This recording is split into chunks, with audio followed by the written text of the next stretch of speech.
Assalamualaikum warahmatullahi wabarakatuh. Hai Sobat Literasi, gimana kabarnya? Semoga tetap sehat dan jangan lupa selalu bahagia. Hari ini kita ketemu lagi di podcast Literasi Sulawesi Utara. Jangan lupa untuk subscribe, like, komen, dan share di podcast Literasi Sulawesi Utara. Belibet, Rek! Hai teman-teman, ketemu lagi nih di samping Dila tentunya ada teman bicara. Dila nggak sendiri karena hari ini ada Kristi Natalia Lonto. Dila kenal Kristi ini belum terlalu lama sebenarnya, tapi kita merasa kayak mungkin Dila aja sih yang merasa kayak ini perempuan kayaknya oke banget untuk diajak untuk ngobrol gitu dan menjadi teman yang seru gitu. Nah, Kristi ini profesinya sebagai profesional public speaking dan pendidikan terakhirnya sebagai master management di salah satu universitas swasta dan sebagai founder of Union House Indonesia. Nah, nanti kita ngobrol tentang Union House ini apa sih gitu ya. Kristi, apa kabar? Dila. Sehat. Bahagia juga. Bahagia ya, terlihat sih dari outfit hari ini ya, warnanya eye catching banget. Yes. Warnanya tuh gonjreng gitu dengan warna studio kita hari ini. Ya. Udah janjian. Iya, kayaknya udah ngeliat ya warna studionya apa ya. Udah riset dulu. Udah riset, oke. Ti, Yes. nah Sobat Literasi aku sering panggil Kristi dengan sebutan Besti. Singkatannya jadi T. Oke. T, hari ini judul kita adalah hal paling penting dalam public speaking. Itu pertanyaan sih.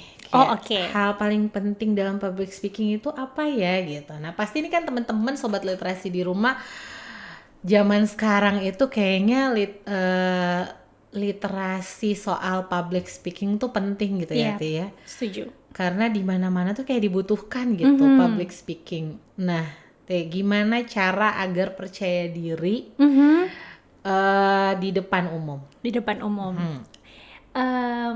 Banyak sih Dil sebenarnya rumusnya ya. Cuman kalau based pengalaman aku sendiri, biar kita tuh bisa pede, satu kita harus aktif berorganisasi sejak kita masih sekolah gitu. Ya nggak muluk-muluk harus jadi OSIS atau jadi MPK ya. Kita bisa berpartisipasi misalkan di lingkungan kerohanian, misalkan di masjid atau di gereja kita jadi bagian organisasi ngurusin hajatan A gitu, atau misalkan acara B gitu. Jadi kita bisa terbiasa ngobrol nih sama orang baru atau misalkan orang yang beda generasi dengan kita gitu. Dan dari situ akan kepupuk tuh kita pedenya tuh nggak terlalu yang takutan atau terlalu nervous gitu, tapi itu akan natural aja gitu keluar, kayak terpancar. Karena dia udah terbiasa berorganisasi ataupun berkomunitas, ternyata itu yang membuat tingkat percaya diri dia tuh menjadi stabil gitu. Berarti secara tidak langsung organisasi atau community itu sangat punya peran yang penting ya dalam betul. mengasah yang namanya kepercayaan diri. Komunikatif ya. Gitu ya. Setuju. Jadi Bener. itu yang Kristi rasakan. Yes. Tapi nggak sampai di situ sih, Dil. Kalau menurut aku selain kita punya komunitas, kita pun harus mengasah gitu skill yang ada gitu. Jadi kan sekarang banyak tuh platform-platform atau webinar-webinar yang gratis ataupun yang mau berbayar kalau kita mau benar-benar terjun secara profesional gitu, mau jadi seorang public speaker atau MC, presenter atau apapun gitu bidangnya di bidang komunikasi gitu. Jadi aku sangat menyarankan teman-teman kalau mau ambil pendidikan formal ya berarti kita ambil kuliah komunikasi gitu. Kalau kita mau informal berarti kita bisa ambil kursus ataupun sertifikasi di bidang public speaking gitu. Jadi biar kita dapat mentor gitu yang bisa mengarahkan, Dila kayaknya lebih cocok jadi speaker gitu, atau bisa semuanya tapi ada satu spesialisasi yang Dila tekuni gitu di bidang komunikasi gitu. Jadi aku sangat menyarankan itu sih. Oke. Menarik ketika Kristi menyampaikan bahwa kalau misalnya mau menjadi seorang yang speaker, mau jadi seorang yang ibaratnya punya talentnya di speaker, menjadi seorang pembicara, atau misalnya itu harus masuk di ilmu komunikasi gitu ya. Tapi kan latar belakangmu ini sebagai seorang manajemen ya? Iya. Iya, S2-nya di manajemen, S1-nya di accounting ya bahkan ya? Iya, betul. Oke. Nah, apa yang membuat kemudian akhirnya Christy tertarik di dunia public speaking? Jadi yang pertama itu karena aku kan sejak sekolah emang ikut banyak organisasi gitu. Yes. Dan waktu remaja ataupun pemuda awal di gereja aku tuh sering nge-MC, tapi masih di kalangan gereja gitu. Nah, dari situ tuh mulai terpicu kayaknya pengen deh jadi MC yang komersial gitu. Akhirnya pas kuliah terus menarik nih gitu ya. Menarik nih pas kuliah S1. Kan kalau accounting tuh banyak kan kita buku ya atau kita bikin laporan keuangan. Jadi nggak banyak berinteraksi sama orang, tapi ada satu mata kuliah tuh dua mata kuliah marketing sama entrepreneurship. Jadi itu tuh diharuskan kita kayak pitching ke investor. Nah, disitulah terpicu, aduh ternyata skill MC tuh harus dipupuk nih biar pas kita besok-besok interview kerja misalkan, atau kita mau jadi pebisnis terus mau pitching bisnis kita ke para investor, kita lebih bisa gitu berkomunikasi dengan benar gitu terhadap target customer kita ataupun kepada investor kita gitu. Dan akhirnya di S2 kan aku kuliah malam tuh, aku sempat kerja awalnya di salah satu e-commerce, tapi ternyata aku kurang bisa memanage waktu. Akhirnya aku resign dan aku ambil course gitu, khusus di ilmu public speaking gitu. Aku ikut course itu di 2 platform yang berbeda. Jadi yang pertama aku ikut di Talking, terus habis itu yang kedua aku ikut di Speak Project gitu. Jadi dari 2 platform inilah akhirnya aku memutuskan mau menekuni gitu bidang public speaking. Walaupun memang kayak latar belakang pendidikannya tuh nggak ke situ gitu, tapi kayaknya kok butuh ya ternyata gitu ya. Butuh banget. Oke. Itu sangat menarik. Artinya gini, hari ini kan anak-anak kayak anak-anak muda atau Gen Z saat ini. Kamu Gen Z nggak sih? Aku between Gen Z dan Gen Y.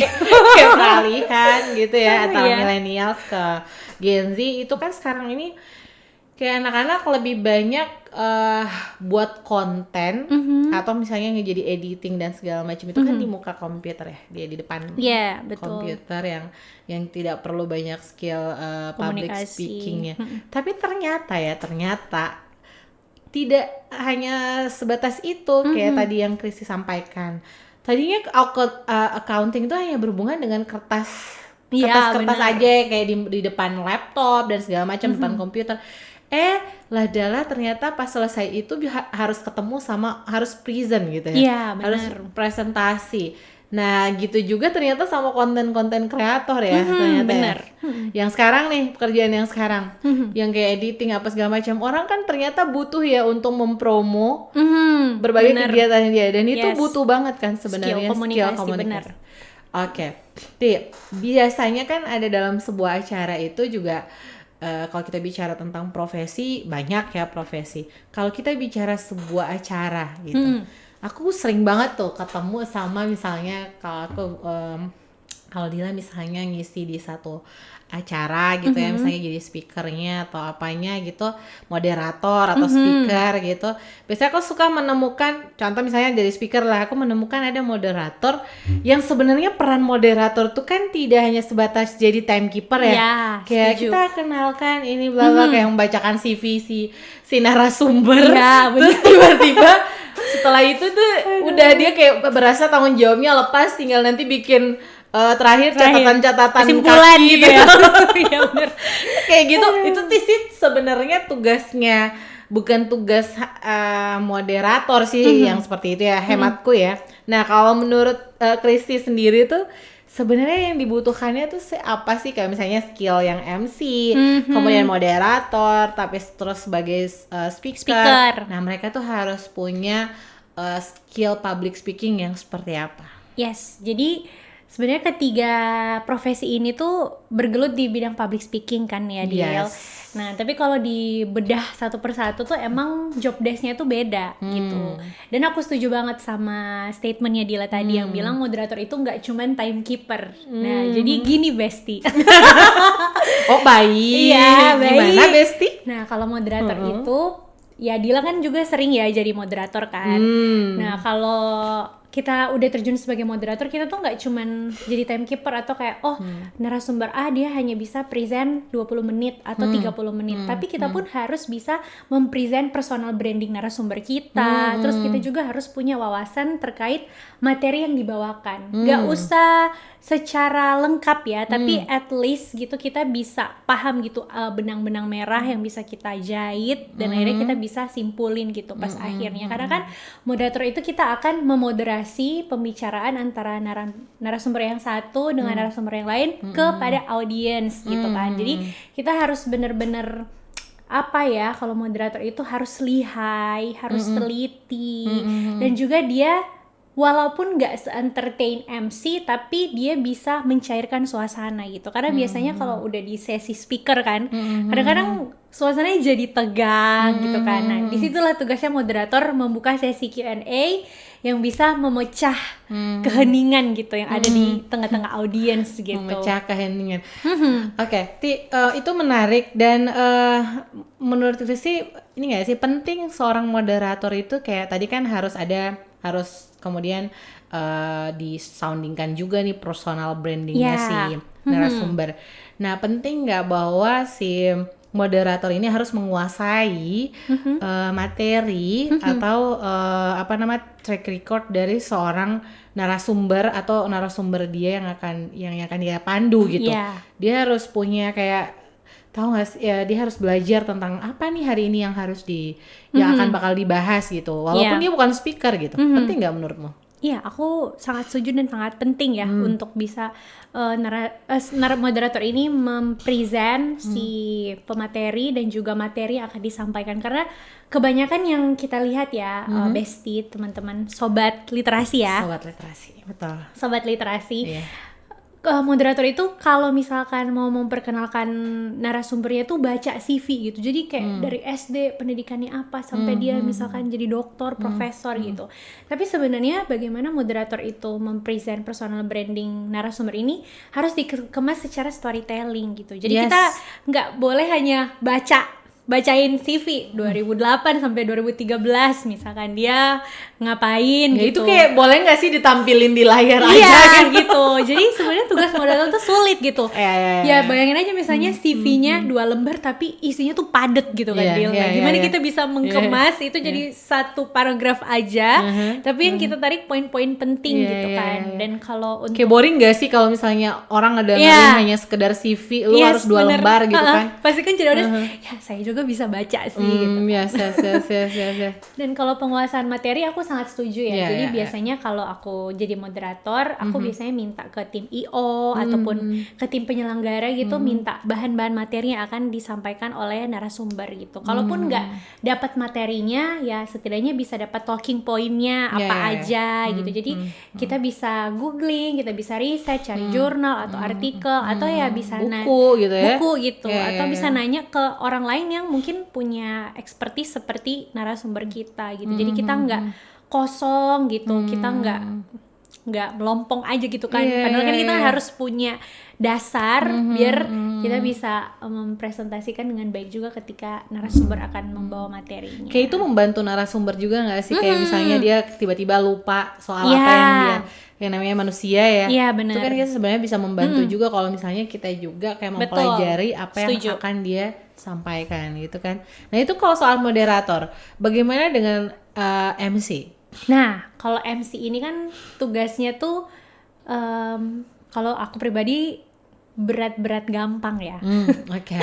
Karena kan MC itu pasti dia bertugas dari awal opening sampai closing kan. Tapi ya pasti pertengahan pas sesi materi dihandle sama moderator gitu. Jadi kalau mau jadi MC tuh yang pertama energinya sih harus kuat sih, harus kencang gitu. Karena kan dia harus entertain audience dan entertain moderator sama narasumbernya gitu. Dan dia harus punya banyak ice breaking gitu. Jadi biar suasananya makin ceria ya, meskipun acara itu formal tapi ya kita bisa lihat kan sekarang sobat literasi kalau kita harus sediain ice breaker gitu di tengah-tengah acara biar kita nggak pegel misalkan duduk kelamaan gitu atau fokusnya lebih bagus lagi ke depannya. Jadi emang kalau buat jadi MC harus butuh energi, powerful juga secara suaranya karena kan dia harus ngomong. Latih vokal nggak? Iya, harus latih vokal. Biasanya Christy nih pengalaman kan kalau jadi MC.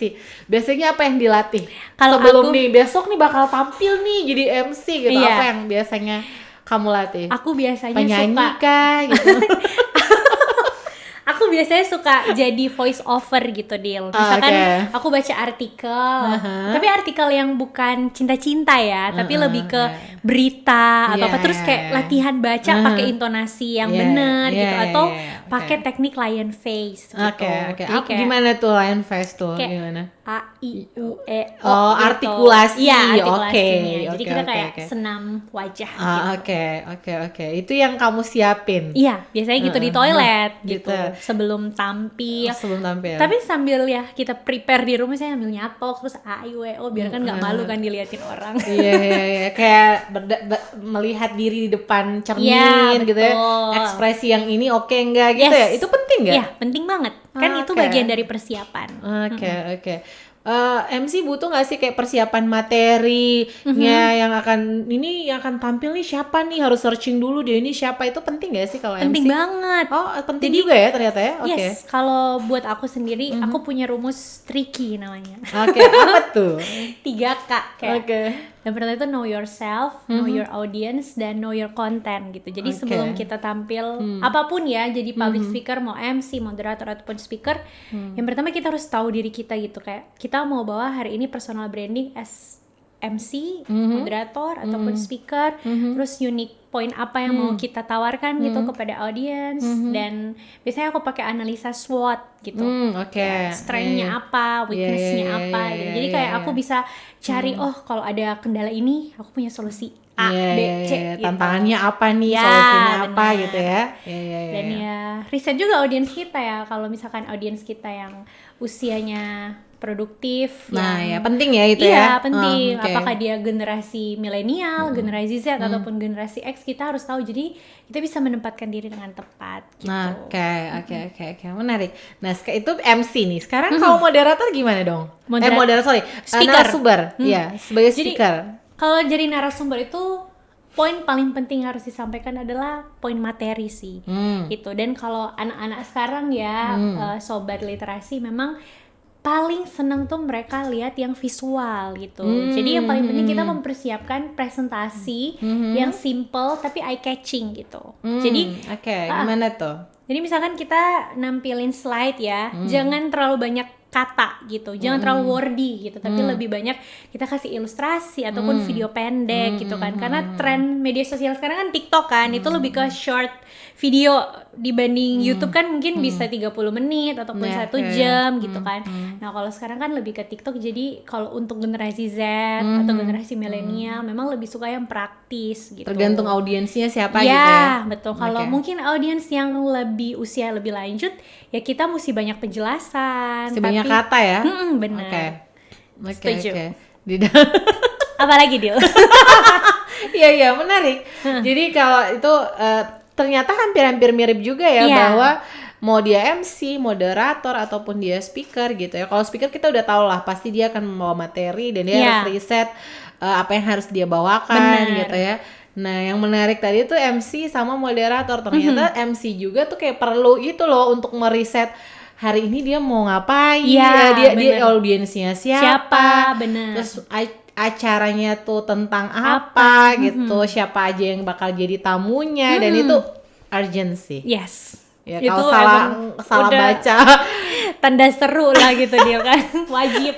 Kayak kalau salah baca jabatannya atau namanya, gelarnya itu kayak gitu kayak gitu. Jadi bikin deg-degan sendiri kan. Iya. Oke. Jadi kita tadi kan bicara soal moderator, MC, kemudian juga narasumber ya sebagai speaker gitu. Nah, boleh nggak kasih kayak tips-tips sederhana dalam dunia public speaking. Trik-triknya gitu. Trik-trik how to be a good public speaker gitu ya, Dil.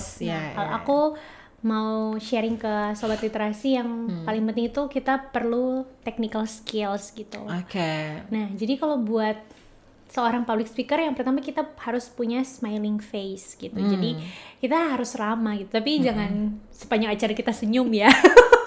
Pegel kan deal pasti. Terus yang kedua kita harus punya smiling voice. Nah, smiling voice itu ya ketika kita bicara ada nadanya, ada intonasinya gitu, dan dengan mulut yang agak sedikit terbuka gitu. Karena kalau kita ngomong tapi mulut kita kayak kerucut gitu. Gue kayak lagi latihan gitu. Nah ya, pasti suara yang dikeluarkan tuh beda gitu, bunyinya gitu. Dan yang paling penting juga untuk zaman sekarang kita harus banyak nyediain gimmick.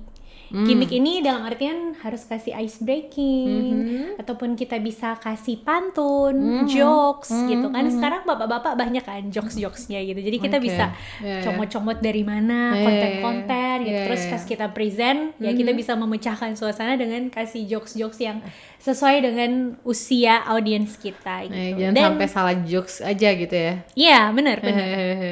Dan yang paling terakhir dan yang gak kalah penting adalah penampilan gitu, karena performance-nya. Yes, karena sebelum kita ngomong outfitnya gitu. Karena sebelum kita ngomong pasti orang akan melihat apa yang kita pakai gitu kan.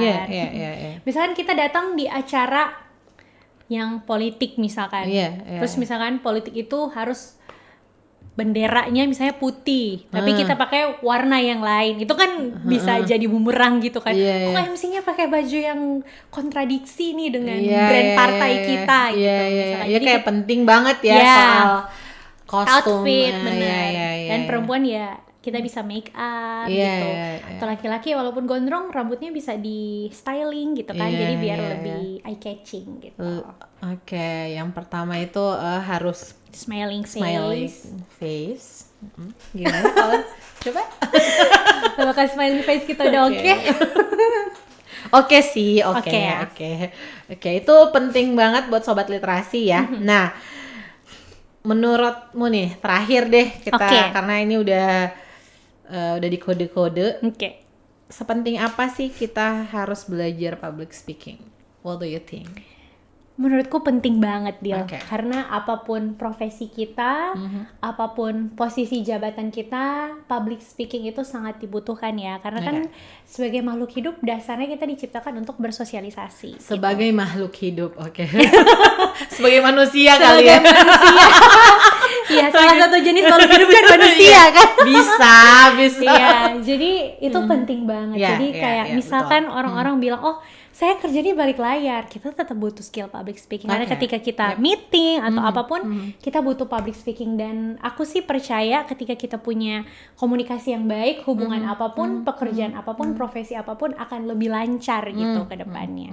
Dan satu testimoni ya teman-teman yang aku rasakan ketika aku punya skill tambahan ya. Karena dulu kayaknya skill public speaking ini belum banyak dilirik gitu kan ya Dil. Kayak, public speaking kayaknya hanya diperlukan para MC atau moderator ataupun speaker gitu. Tapi ketika aku terjun di dunia kerja pada waktu itu, memang public speaking itu sangat memumpuni ya.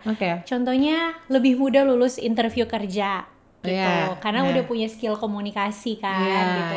Dan ketika kita udah diterima, kita bisa dipercayakan untuk hal-hal di luar job desk kita, misalkan jadi MC event company, ada ulang tahun atau anniversary dan lain sebagainya. Akhirnya kita bisa lebih banyak komunikasi dengan C-level gitu.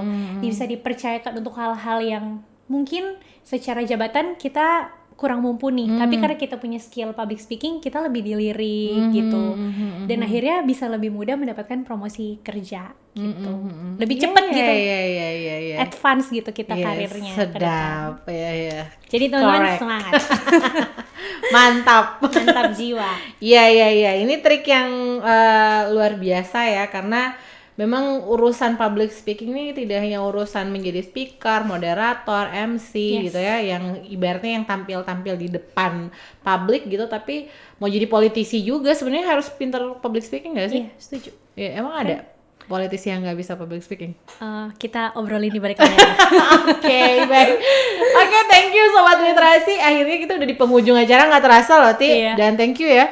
Sukses selalu buat juga. karir-karir apa aja ya. Mau Amin. menggeluti karir apa aja itu mudah-mudahan selalu sukses. Dan terima kasih Sobat Literasi. Mudah-mudahan ini selalu menginspirasi buat teman-teman semua yang ada di rumah.